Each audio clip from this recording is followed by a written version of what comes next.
The howling wind rattled the windows of Pinewood Diner as Abby Carson wiped down the counter for the 5th time that hour.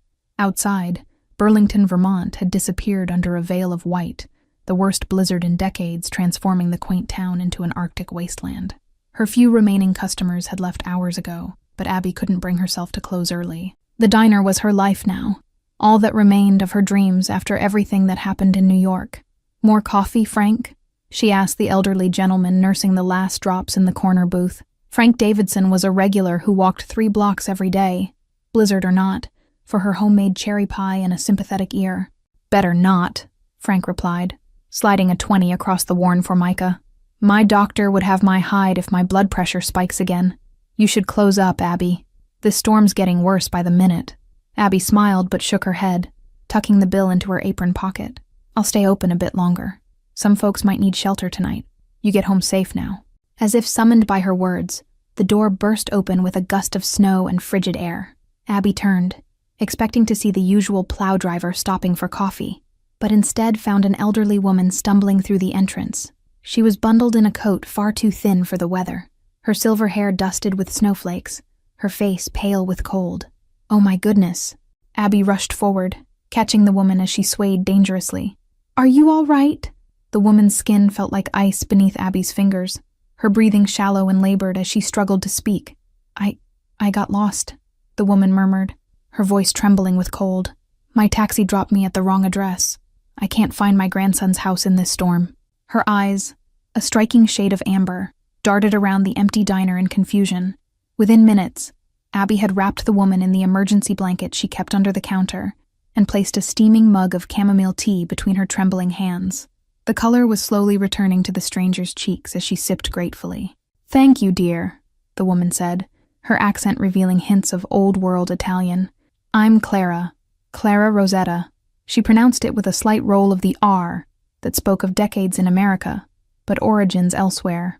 "Abby Carson," she replied, sliding into the booth across from her unexpected guest. "You picked a rough day to get lost in Burlington. Where were you trying to go? Maybe I can help once the roads clear a bit." Clara fumbled in her purse, producing a slip of paper with shaking fingers. "Lake Manor Estates, the North property. It belongs to my grandson." She hesitated, something flickering in her eyes before she added, "I haven't seen him in nearly 8 years. Abby's eyebrows rose involuntarily.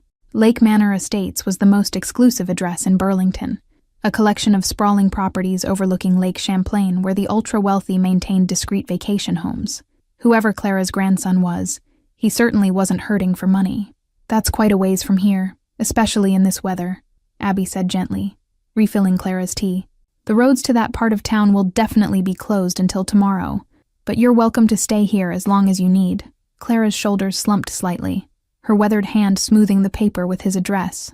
"I should have called him first, but I wanted to surprise him. It's his birthday tomorrow." A shadow crossed her face. "He's always been so occupied with his business." After Frank left, bundled against the storm, Abby busied herself making fresh coffee and heating homemade soup for Clara. The woman's eyes followed her movements around the diner with surprising sharpness, despite her apparent frailty. "You own this place?" Clara asked, the blanket still wrapped tightly around her shoulders as she surveyed the modest but spotless surroundings. The diner had seen better days, but Abby kept it immaculate, the red vinyl booths gleaming, the chrome fixtures polished to a shine. Abby laughed softly, ladling steaming chicken noodle soup into a ceramic bowl. "Just manage it, though sometimes I pretend it's mine." She set the soup before Clara with a gentle smile. "I always wanted my own restaurant in Manhattan. Life had other plans." "It's charming," Clara said, tasting the soup with obvious appreciation. "Reminds me of a place my late husband and I used to visit in Brooklyn, before he built his business." Something in her tone made Abby look up sharply, catching a flicker of what might have been regret in Clara's amber eyes. As the afternoon wore on, the storm intensified. Abby called the owner to explain she was staying open as emergency shelter, then made up a makeshift bed for Clara in the back office. The older woman had grown tired, the journey and cold taking their toll. "I should call my grandson," Clara murmured as Abby helped her to the small couch, her voice suddenly anxious. "He checks the security system constantly. If he sees I've arrived in Burlington but not reached the estate, he'll worry in his way." Abby raised an eyebrow at that peculiar phrasing, but handed Clara the diner's phone. "Call him. Let him know you're safe. She watched as Clara dialed, her expression growing increasingly anxious as the rings went unanswered. Voicemail again. Clara sighed, leaving a brief message explaining where she was before handing the phone back. He's probably in a meeting. My grandson practically lives at the office when he's not handling other matters. What does he do? Abby asked casually, helping Clara settle on the couch with an extra blanket. The question seemed innocent enough, but something about the way Clara tensed made Abby's investigative instincts flare to life. He manages our family interests, Clara replied carefully. Import businesses, mostly. From Italy originally. She paused, studying Abby's face. And what's your story, dear? A smart, kind young woman like you should be running your own place by now. Abby's smile faltered slightly as she smoothed her apron, memories of Manhattan high-rises and federal courtrooms flashing unbidden through her mind. Life took some unexpected turns, but that's ancient history. She straightened, forcing brightness into her voice. Rest now. I'll be right outside if you need anything. As Clara drifted off to sleep, Abby returned to the empty diner. The snow continued to fall in thick, hypnotic sheets, piling against the windows like silent sentinels. She should be frightened by the intensity of the storm, worried about power outages or frozen pipes, but instead she felt an odd sense of peace. For the first time in 3 years, she had nowhere else to be, no one watching from the shadows, no need to check over her shoulder with every closing door. Just an empty diner, a sleeping old woman, and the quiet hush of snow blanketing the world. Abby was wiping down tables when headlights cut through the swirling snow outside. A massive black Escalade pulled up to the curb, its tires crunching through the accumulated drifts. She froze, dish towel clutched in suddenly trembling fingers, as she watched the imposing vehicle idle at the curb. A tall figure emerged, battling against the wind as he made his way to the diner's entrance. When the door opened, Abby found herself face to face with the last person she expected, and feared to see that night. Dante Rosetta stood in her doorway, snowflakes melting in his raven black hair, his expensive cashmere coat dusted with white. His face, known only to Abby from newspaper photographs and court sketches, was even more striking in person. All sharp angles and intensity, amber eyes identical to Clara's scanning the empty diner until they locked on her. "I'm looking for Clara Rosetta," he said without preamble, his deep voice carrying the barest hint of his grandmother's accent. She left a message saying she was here. The words were spoken calmly, but Abby recognized the underlying steel of command from men who expected immediate obedience. Abby straightened, meeting Dante Rosetta's intense gaze with practiced composure. 3 years managing a diner after what she'd been through had taught her to handle difficult customers, and she suspected the man standing before her defined the word difficult in ways few could imagine. "Mr. Rosetta," she said calmly, though her heart hammered against her ribs. "Your grandmother is resting in my office." She was half frozen when she arrived. Something flickered in his eyes, concern perhaps, but it disappeared so quickly Abby wondered if she'd imagined it. "Take me to her," Dante demanded. Not a request, a command from a man accustomed to getting exactly what he wanted, when he wanted it. The notorious head of the Rosetta family import business that the FBI had tried and failed to link to organized crime for over a decade. Abby crossed her arms, thankful that her trembling had subsided. She's sleeping. The cold and stress exhausted her, and at her age, rest is crucial. She held his gaze steadily, refusing to be intimidated despite knowing exactly who he was, what he was. "I didn't drive through a blizzard to be told I can't see my own grandmother," he replied, his voice remaining level, but ice creeping into his tone. His broad shoulders tensed beneath the expensive coat, his stance shifting almost imperceptibly. "And I didn't risk staying open in this storm to have someone barge in and disturb an elderly woman who needs rest." Abby matched his tone exactly, tilting her chin slightly. "She's safe. She's warm. She'll be thrilled to see you when she wakes." For a moment, they stood locked in silent confrontation. Abby could practically see the wheels turning behind those piercing amber eyes, likely calculating the fastest way to get what he wanted, or the cost of removing her as an obstacle. To her surprise, he exhaled slowly and nodded once, the gesture regal despite its simplicity. "Fine. May I at least look in on her?" The slight softening in his voice caught Abby off guard, a glimpse of something unexpected beneath the dangerous facade. Of course. Abby led him through the diner to the small office in back. "Quietly, please." Dante followed, his footsteps soundless despite his size. She opened the door just enough for him to see Clara sleeping peacefully on the office couch, wrapped in blankets, color returned to her cheeks. His expression softened as he watched his grandmother sleep, the hard lines of his face momentarily gentling into something that might have been tenderness. Abby observed the transformation with surprise, having difficulty reconciling this glimpse of humanity with what she knew of Dante Rosetta. "She was trying to surprise you," Abby whispered, closing the door gently. "For your birthday. Got lost in the storm with only your address in her purse." The way his jaw tightened told her this information was unexpected. Back in the diner's main room, Abby gestured to a booth. "Coffee? You look like you could use some warmth, too." He seemed about to refuse, then glanced out at the worsening storm and nodded once, the gesture almost reluctant. As Abby poured 2 cups, sliding one across the table as she sat opposite him, Dante removed his cashmere coat, revealing an impeccably tailored suit that probably cost more than she made in 6 months. She fought the urge to fidget under his intense scrutiny, those amber eyes missing nothing. "How did my grandmother find you?" he asked after taking a sip of coffee, his eyebrows rising slightly in apparent surprise at the quality. For a moment, Abby considered lying, but something told her this man would know instantly. She stumbled in half-frozen, said her taxi dropped her at the wrong address. Abby wrapped her hands around her mug, seeking comfort in its warmth. "She mentioned wanting to see you on your birthday, to make amends for something." Dante's jaw tightened almost imperceptibly at that last word. "My grandmother excels at dramatic gestures, especially when she wants something." His tone had cooled considerably, amber eyes narrowing with suspicion. "Braving a blizzard at her age goes beyond dramatic," Abby observed, surprised by her own boldness. "Seems more like determination, or perhaps desperation." The way his eyes snapped to hers confirmed she'd struck a nerve. "You don't know anything about our situation," he said sharply, voice low but dangerous. His hand tightened around the coffee mug, knuckles whitening momentarily before he visibly forced himself to relax. Abby shrugged, refusing to be intimidated despite the warning signals flaring in her mind. "True, but I know she could have died out there trying to find you. That says something significant about what you mean to her." Dante studied her with new interest, head tilting slightly as he reassessed her. Most people cowered around him, intimidated by his reputation, or the power he exuded like a physical force. This diner manager spoke to him as an equal. "Do you know who I am?" he asked suddenly, the question carrying layers of meaning beyond the simple words.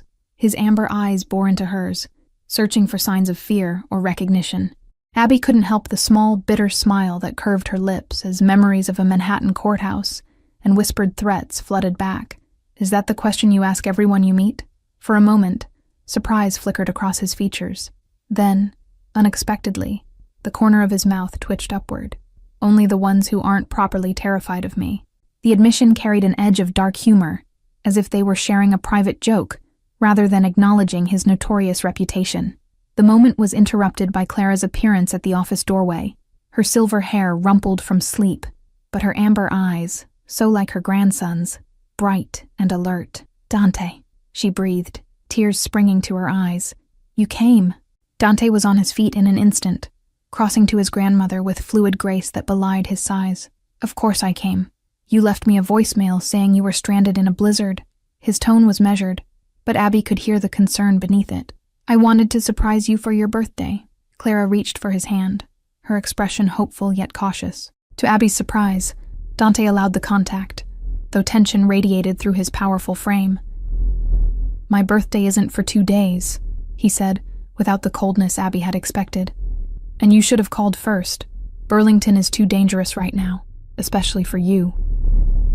The layers beneath that statement made Abby's instincts flare to life again. Clara squeezed his fingers, her eyes never leaving his face. "I know, Caro, but I thought we might need time to talk before celebrating."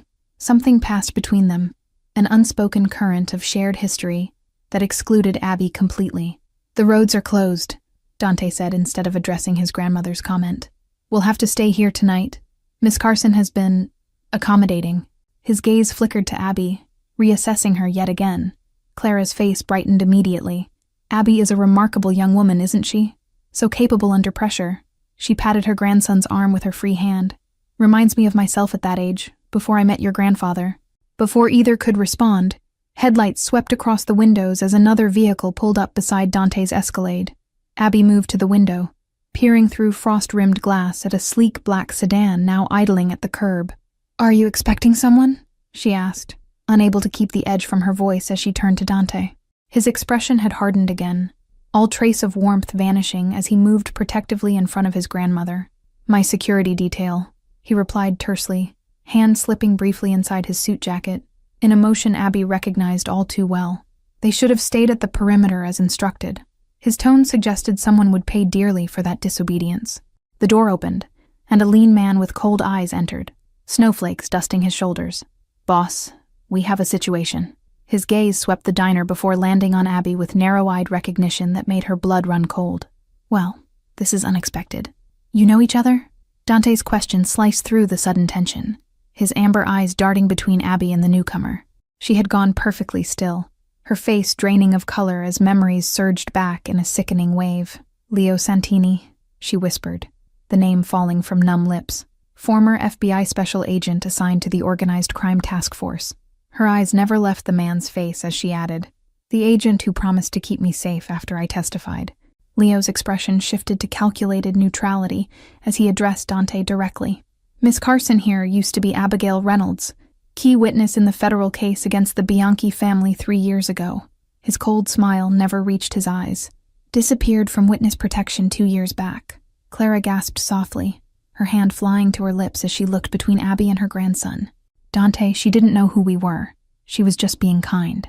The plea in her voice was unmistakable, but Dante's expression remained unreadable. "Everyone sit down," Dante commanded, his voice quiet but carrying absolute authority. He gestured Leo toward the counter while keeping himself positioned between both men and the women. "Now explain, Miss Reynolds, or Carson, exactly who you are." Abby's hands trembled slightly as she slid back into the booth, mind racing for a way out of this nightmare scenario. "I witnessed Angelo Bianchi execute 2 of his associates in a Manhattan restaurant where I was working," she began, voice steadying as she spoke. "The FBI promised me a new identity and complete protection in exchange for my testimony. What they didn't mention was that half their organized crime division was on Bianchi's payroll." She glanced pointedly at Leo, whose expression remained carefully blank. Leo leaned against the counter, arms crossed defensively. "Those allegations were never proven. The witness became paranoid, uncooperative with handlers. Classic case of someone who couldn't adjust to program restrictions." "Uncooperative?" Abby's laugh held no humor. "I cooperated right until the night I found 2 of Bianchi's men waiting in my safe house, a location only my FBI handlers knew." The memory sent ice through her veins even now, years later. Dante's amber eyes had never left her face, cataloging every micro-expression as she spoke. "And how did you escape this unfortunate situation?" The careful neutrality in his voice couldn't quite mask his interest. "My handler that night was actually honest. Officer Patricia Wright," Abby replied, surprising herself with how clearly she remembered the woman's face. "She got me out through the service entrance, gave me cash from her own wallet, and told me to run as far as I could." Clara reached across the table, covering Abby's cold hand with her warm one. "You've been hiding alone all this time, dear." The genuine compassion in her voice nearly undid Abby's carefully maintained composure. 3 cities in 2 years before I landed here," she confirmed, finally looking directly at Dante. "I chose Burlington because it's the last place anyone from New York's crime families would look." The irony of her current situation wasn't lost on her. Leo's phone buzzed, drawing his attention momentarily. "Boss, we've got incoming." Surveillance picked up 3 vehicles turning onto Main Street, Bianchi configurations. His hand moved toward his shoulder holster with practiced efficiency. Dante rose smoothly, no trace of alarm in his controlled movements. "How many?" His question was directed at Leo, but his eyes remained fixed on Abby, calculating, assessing potential threats, including her. "At least 6 men, possibly 8, heavily armed." Leo moved toward the window, peering carefully through frosted glass. "They're moving deliberately, checking buildings. Someone tipped them off that something valuable is here." Clara's hand tightened around Abby's, her amber eyes suddenly sharp despite her frail appearance. "It's not coincidence, Dante. Remember what I brought to show you?" She reached into her pocket with her free hand, withdrawing a small USB drive. "Grandma, not now," Dante warned, his attention divided between the approaching threat and the unexpected revelations about Abby. He gestured to Leo, giving silent commands that sent the man moving efficiently toward the back of the diner. "Yes, now," Clara insisted with surprising force. "This contains the evidence linking the Bianchi organization to the murdered federal prosecutor, The one they framed your father for 20 years ago. She pressed the drive into Abby's palm, closing her fingers around it. The pieces suddenly clicked into place with sickening clarity. You knew who I was, Abby whispered to Clara, realization dawning. You didn't get lost in the storm. You found me deliberately. The old woman's guilty expression confirmed her suspicion. Clara nodded once, squeezing Abby's hand around the drive. I needed someone the FBI and the Bianchis both believed was gone. Someone with nothing left to lose who might still want justice. Her amber eyes held Abby's, pleading for understanding. Dante's expression darkened as he looked between his grandmother and Abby, understanding dawning in his amber eyes. You used her as bait, Grandma. You knew the Bianchis would eventually track her down through their FBI contacts. Clara lifted her chin defiantly despite her frail appearance. I used the resources available to me, the same way your father taught you. She turned to Abby, squeezing her hand apologetically. I needed someone they would come for. And what happens to me now? Abby asked, voice steadier than she felt as she closed her fingers around the USB drive. I'm caught between two crime families and corrupt FBI agents with nowhere left to run. Dante moved to the window, peering through the curtain of snow at the approaching headlights. Leo, take my grandmother to the back office. Secure the exit route. His command was followed without question, Leo guiding Clara despite her protests. You should go with them, Dante told Abby, not looking at her as he reached inside his jacket, removing a sleek handgun with practiced ease. You're the one they want. If you leave with my grandmother, you both have a chance. Abby stood her ground, years of running suddenly crystallizing into determination. If I leave, they'll burn this place to the ground looking for me. This diner is all I have left. The admission cost her, but she refused to flee again. Dante turned, really looking at her now, something like respect flickering in his amber eyes. I can't guarantee your safety if you stay.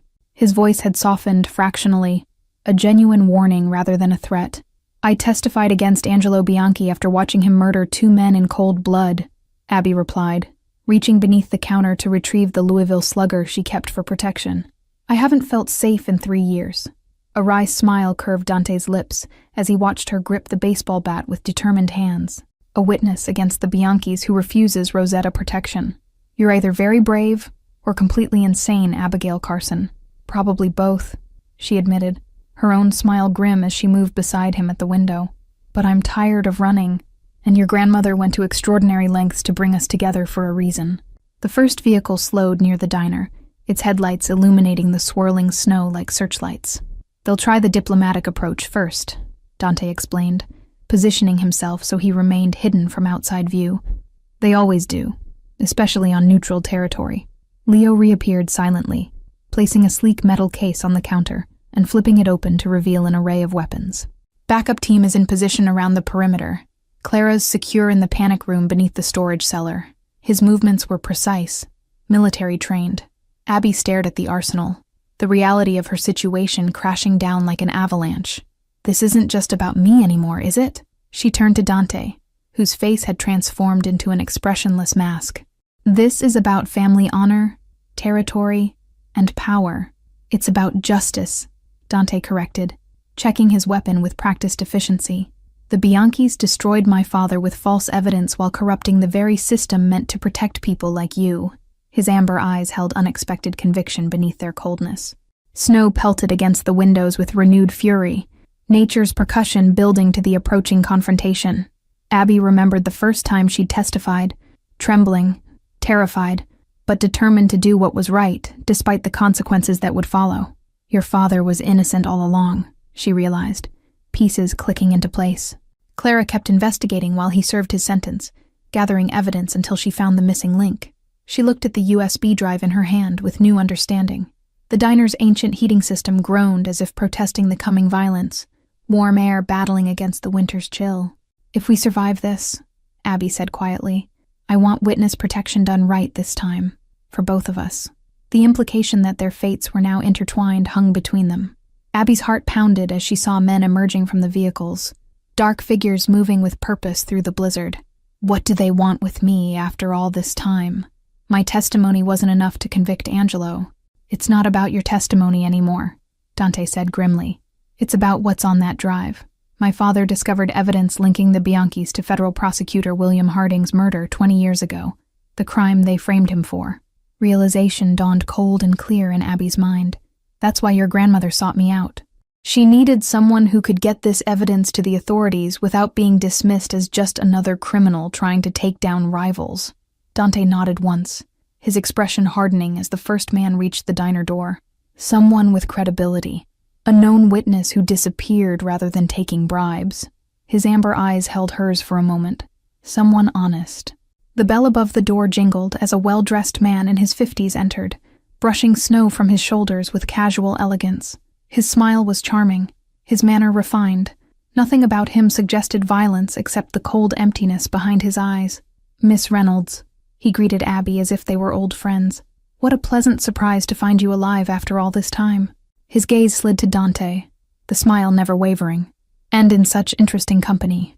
"Carlo," Dante acknowledged with a slight nod, his posture relaxed but alert. "This is neutral ground. I trust you remember the old agreements between our families." His tone remained conversational, but Abby heard the subtle warning beneath. Carlo spread his hands in a gesture of innocence. "Merely a social call. When we heard rumors of Miss Reynolds' whereabouts, naturally we were concerned for her well-being." His smile turned cold as winter. Witnesses who vanish often meet unfortunate ends. Abby stepped forward, finding courage she hadn't known she possessed. "I've been hiding from your organization for 3 years, Mr. Bianchi. I think we both know this isn't a social call." The baseball bat remained visible in her grip, a clear statement. Carlo's facade slipped momentarily, revealing the predator beneath the polished exterior. "You have something that belongs to my family, a small digital item that an elderly woman might have recently given you." His eyes flicked meaningfully to her closed fist. "I have no idea what you're talking about," Abby lied smoothly, years of fear crystallizing into cold resolve. "I'm just a diner manager caught in a snowstorm with unexpected guests." The USB drive felt heavy in her palm, its contents suddenly burning with significance. Carlos sighed as if genuinely disappointed. "That's unfortunate. I'd hoped to resolve this quietly." He gestured toward the window, where his men stood waiting in the swirling snow. "My associates are less diplomatic than I am." "So are mine," Dante countered, nodding toward the kitchen where Leo and 2 other Rosetta men had appeared, weapons visible. "But I'm curious, Carlo. Why send a capo for a simple retrieval? Unless what's on that drive truly terrifies Angelo." Carlo's expression hardened, the pretense of civility evaporating like snow on a hot engine. "That drive contains fabricated evidence created by a desperate man trying to clear his name before he died in prison." His gaze shifted to Abby. "Give it to me, and you walk away. Keep it, and you won't leave this diner alive." I walked away from witness protection because the FBI was compromised," Abby replied, her voice steady despite her racing heart. "I've spent 3 years looking over my shoulder, waiting for men like you to find me. I'm done running." Dante moved subtly closer to Abby, his presence reassuring despite everything she knew about him. "You have 2 options, Carlo. Leave now and maintain the truce, or escalate this into something neither of our organizations can afford." The tension stretched between them, Carlo's cold calculation visible as he weighed his options.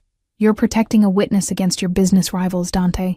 The commission won't look favorably on that, especially given your family's precarious standing." "I'm protecting an innocent woman who sheltered my grandmother during a blizzard," Dante corrected smoothly. "Family honor demands nothing less." The steel beneath his words left no room for misinterpretation. Carlo's hand moved toward his coat, but froze as Dante's weapon appeared, aimed with unwavering precision. "That would be unwise," Dante advised quietly, "especially since the evidence doesn't just implicate your family in Harding's murder." Understanding dawned in Carlo's eyes, followed quickly by carefully controlled fury. "What are you suggesting?" His voice had dropped to a dangerous whisper, all pretense abandoned as he stared at Dante. Abby stepped closer to Dante, her presence signaling an allegiance that made Carlo's eyes narrow dangerously. "The evidence shows a conspiracy that goes beyond family rivalries," she added, drawing strength from somewhere deep within. "It names 12 federal agents who falsified reports and destroyed evidence." The diner's ancient clock ticked loudly in the silence that followed, each second pulsing with lethal possibility. Outside, Carlo's men shifted positions, their shadows dancing across snow-frosted windows, like menacing puppets awaiting command. "My father died believing his name would never be cleared," Dante continued, each word precise as a surgeon's cut. "His last request was that my grandmother deliver this evidence to someone who couldn't be bought, blackmailed, or intimidated." his gaze fixed meaningfully on Abby. Carlo laughed, a hollow sound devoid of humor. "And you believe this? This diner manager has the connections to make that happen?" His dismissive gesture toward Abby revealed the fatal flaw in his assessment, underestimating her significance. "I believe," Dante replied, his tone deceptively conversational, "that Miss Carson's former position as assistant to federal judge Eleanor Hammond gives her precisely the connection needed." The revelation landed like a physical blow, Carlo's composure slipping further. Abby kept her expression neutral, despite her shock at Dante's knowledge of her past life, details she'd never shared with anyone in Burlington. The chess pieces were moving now, each player revealing strategies long held in reserve for this exact moment. Dante's smile was cold as the blizzard outside. "The same evidence that exonerates my father also reveals which FBI agents helped cover up the murder, including the current director of the Organized Crime Division, your cousin by marriage, if I'm not mistaken." Carlo departed 20 minutes later, his elegant facade cracked by barely controlled rage. The fragile peace between families would hold, for now, but Abby had no illusions about her safety. Once word reached Angelo Bianchi about the evidence, nowhere would be safe. "You need to leave Burlington immediately," Dante told her as he watched Carlo's vehicles disappear into the snowstorm. "They'll be back with more men once they regroup." His expression was grim as he turned to face her. "And go where?" Abby asked, the exhaustion of 3 years on the run suddenly crushing down on her shoulders. "There's nowhere they won't find me eventually." She looked around at the small diner that had become her sanctuary, her only home. Clara emerged from the back office, Leo hovering protectively at her side. "You'll come with us, of course." Her tone brooked no argument as she approached Abby. "To the Lake Manor property. It's the most secure location in Vermont." Dante's expression suggested this wasn't the plan he had in mind, but he didn't contradict his grandmother. "The evidence needs to reach the right authorities," he said instead. "Someone with enough power and integrity to act on it without being compromised." "I have a contact," Leo offered unexpectedly. "A federal judge who's been building a case against corruption in the Bureau for years. She's the reason I left the FBI." His expression turned haunted. "I discovered things no patriot could ignore." Clara took Abby's hands in hers, the USB drive still clutched between them. "I'm sorry I used you, dear. But Anthony, my son, deserves justice, even posthumously." Tears shimmered in her amber eyes. 20 years in prison for a murder he didn't commit, dying alone while his name remained tarnished. "We can clear his name," Abby found herself saying, the weight of the evidence in her hand suddenly feeling like purpose rather than burden, "and bring down the people who betrayed my trust in the system." 3 days later, as dawn broke over Lake Champlain, Abby stood on the private dock of the Rosetta estate, watching federal agents escort Carlo Bianchi and 3 high-ranking FBI officials into custody. Judge Eleanor Hammond had moved with stunning efficiency once presented with the evidence. "It won't end with these arrests," Dante said quietly, joining her at the water's edge. "Angelo Bianchi will retaliate. The corrupt agents had friends. This is just the beginning of a very dangerous time." His amber eyes studied her profile in the rosy light of dawn. Morning mist rose from the lake's surface, creating ghostly tendrils that curled around the dock posts. "Judge Hammond offered me a position on her special task force," Abby revealed quietly, "helping identify other witnesses who disappeared when their handlers were compromised." Dante's posture shifted almost imperceptibly, tension evident in the set of his shoulders. "That would keep you in the spotlight, exactly where the remaining corrupt agents will be looking." His concern seemed genuine beneath the practical assessment. "It also gives me federal protection that doesn't rely on secrecy alone," she countered, turning to face him fully, "and purpose beyond merely surviving." The sunrise painted her features with golden determination, transforming the frightened witness into something formidable. A pair of loons called across the water, their mournful cries echoing between the forested shores. "Clara wants you to know that your apartment above the diner has been completely renovated," Dante said, changing tactics. "Security systems, bulletproof glass, emergency exits, all the comforts of witness protection without the isolation." Abby couldn't suppress her smile at the obvious manipulation. "Your grandmother is a force of nature. Yesterday she asked when I planned to give her great-grandchildren." The memory of Clara's blunt question brought unexpected warmth to her cheeks. Small waves lapped gently against the dock's wooden pilings, the rhythm steady and reassuring. "Did you know," Dante said, looking out across the water, "that my father used to bring me fishing here when I was a boy?" Before the accusations, before everything changed, his voice held a vulnerability she'd never heard before, a glimpse of the man he might have become in a different life. The silence that followed felt charged with possibilities neither was quite ready to name. Lake Champlain stretched before them, its waters reflecting a sky transformed from darkness to brilliant morning gold, a visual metaphor for what had changed between them since that snowy night. Abby nodded, wrapping her coat tighter against the chill. I know, but for the first time in 3 years, I'm not running. I'm fighting back. The determination in her voice matched the steel that had always been there, hidden beneath layers of fear and survival. Dante hesitated, then offered her an envelope. My lawyers have arranged for you to receive a significant reward for your role in clearing my father's name. His expression remained carefully neutral. Enough to start over anywhere you choose, with a new identity no one can trace. Abby accepted the envelope, but didn't open it. And if I don't want to start over somewhere else?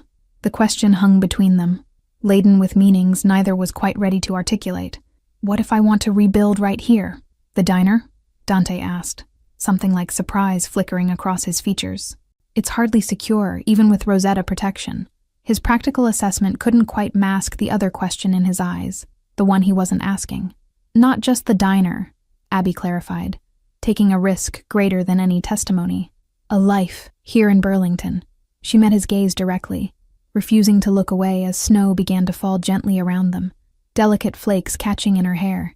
Understanding dawned in Dante's amber eyes, followed by something she'd glimpsed only briefly before. Warmth, genuine and unguarded. That could be complicated.